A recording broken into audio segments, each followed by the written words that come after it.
Besides, where can we start? We like them dumb and we like them smart.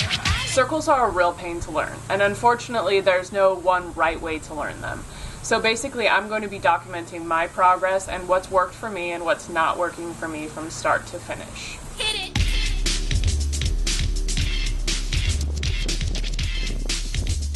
So I'm going to get you guys up to speed on the steps I've taken to get to the point I'm at right now. Basically, the first circle I ever started trying was a seat stander circle. Seat standers are super easy to turn in because basically if you get them up high enough past balance point and step on one foot, your bike naturally is going to turn into a circle. Seat standers were a great way for me to start getting a feel for getting the bike back behind balance point and actually letting it spiral down into a 180 circle. But after I actually started trying to gas through that 90 degrees, I found myself super uncomfortable in a seat stander position. I felt way too far away from the bike and I just didn't have the confidence to start gassing or moving my body weight around on the bike. So what I did was I started trying double back pegs. Double back pegs is a great position for me right now because I feel close enough to the bike where I actually can control it and move both my body and the bike around. Since I'm not doing circles yet, clearly there's a lot of things I'm still doing wrong. So I'm going to take you guys to the footage and we're going to walk through what mistakes I'm making and what I'm trying to do to fix them. So the first thing I have to consider is the initial dip into the circle. In this one here, my problem is general laziness. I'm not committed. I bring the bike back far enough to turn in, but at that point give up. And this one's just an epic fail. Here I'm not high enough and battling with the bike to dip in. Instead, it just high sides out. Now let's look at my mistakes when I actually enter the circle balanced. Currently my circle attempts are a big battle. I haven't found a comfortable drive with my bike and I stay on the brake too much.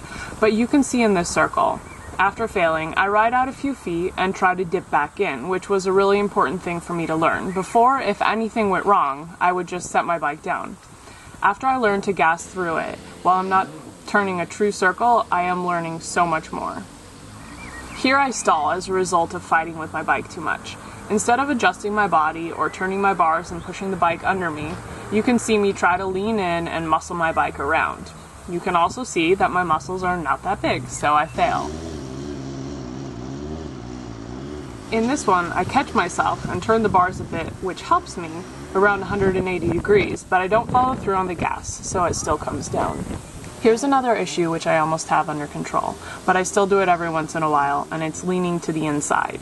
This position is detrimental because while it might bring you around for about a half a circle, you're compensating for your bike being too low and not leaned enough. But if anything goes wrong from there, you have nowhere to go to save the circle, so leaning in is a really bad habit that I'm trying to break. So you can see where I'm at right now. The things I'm focusing on are entering my circle slow and balanced, trying to keep my body weight over the top of my bike, moving my bars to keep my bike balanced, staying back or keeping my bike high, and looking around the circle to just keep going. I'm feeling really good about my progress because the circles are actually becoming slower in my head, where I'm able to assess the situation and sometimes find the correct reaction for it. I'm going to be doing a lot more practicing and hopefully bringing you part 2 of my circle diaries soon. Hey, this is Leah with StuntBums, and this is really, really bad. Double rear. What am I doing?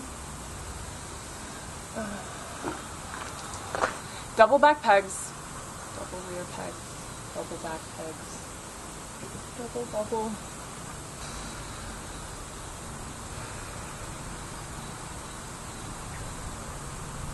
Videos are like circles.